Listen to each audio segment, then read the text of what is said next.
News 18 প্রাইমে এবার নজর রাখবো টেরর ফান্ডিং এ কলকাতা যোগ। কলকাতা থেকে সন্দেহজনক অ্যাকাউন্টে টাকা ট্রান্সফার, কত টাকা পৌঁছেছে সন্দেহজনক অ্যাকাউন্টে আরো ডিটেইল জানতে পারবো।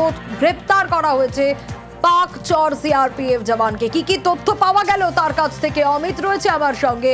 অমিত, মতিরাম যে গ্রেপ্তার হওয়ার পরেই একাধিক সন্দেহভাজন অ্যাকাউন্ট তথ্য সামনে এসেছিল, সেই সমস্ত অ্যাকাউন্টের মাধ্যমে টেরর ফান্ডিং হয়েছে তথ্য কিন্তু উঠে তদন্ত করতেছে। কলকাতা থেকে প্রায় 10 লক্ষ টাকা বিভিন্ন সন্দেহভাজন বা সন্দেহজনক অ্যাকাউন্টে পাঠানো হয়েছে, এমনটা কিন্তু এনআইএ সূত্রের খবর। তোমার জানিয়ে রাখবো, শনিবার বেশ কিছু জায়গাতে অভিযান চালানো হয়, যার মধ্যে মমিনপুর এবং খিদিরপুর কিছু ব্যবসায়ীর দোকানে অভিযান চালানো হয়েছিল এনআইএ তরফে। মোহাম্মদ মাসুদ আলম এবং মোহাম্মদ ইজাজ, এরা দুজনেই ব্যবসায়ী এবং একই সঙ্গে এরা কিন্তু মানি ট্রান্সফার বা মানি ট্রানজাকশন করে থাকে এবং এদের মোবাইল ফোন থেকে অনলাইন অ্যাপের মাধ্যমে বেশ কিছু অ্যাকাউন্টে টাকা গিয়েছে এমন তথ্য উঠে এসেছিল।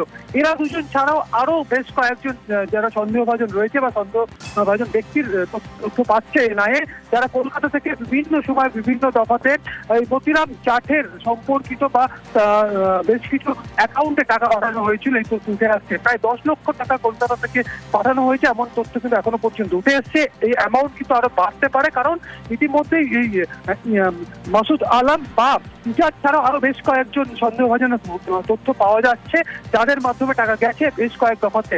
এবং উদ্দেশ্য টেরর ফান্ডিং ছাড়াও এই মতিরাম চাট যে ভারতের নিরাপত্তা সংক্রান্ত তথ্য যে তিনি বিক্রি করতেন, তথ্য যে টাকার বিনিময়ে দিচ্ছেন, এই কারণেও কিন্তু মানি ট্রানজাকশন হয়েছে, এই তথ্য কিন্তু উঠে এসছে। বেশ।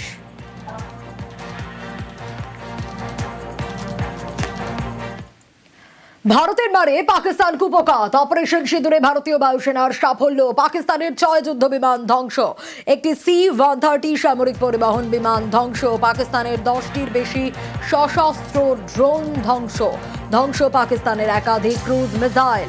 7ই মে গভীর রাতে অপারেশন সিঁদুর আর 7 থেকে 10ই মে ভারতের মারে পাকিস্তান আধমরা।